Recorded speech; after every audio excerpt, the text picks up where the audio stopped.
menga jannat tatimayapti. Shunda Alloh taolo buyruq qilar ekanki, o'sha do'zaxdagi bandani olib chiqing deb, shu jannatiy bo'lgan bandani so'zi tufayli Alloh taolo uni do'stini yoniga jannatga kiritadi deydilar.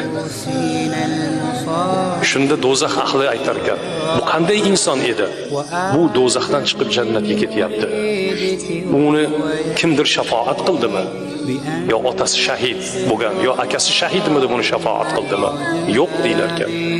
Uni bir do'sti buni shafoat qildi deb do'zax ahliga aytilganda, do'zax ahli koshki edi biz ham dunyo hayotimizga qaytsak, u solih amalni qilib yaxshi do'stni orttirsa deb do'zax ahli shuni havas qilib qoladi dedilar Hasan Basri rahmatullohi alayhi.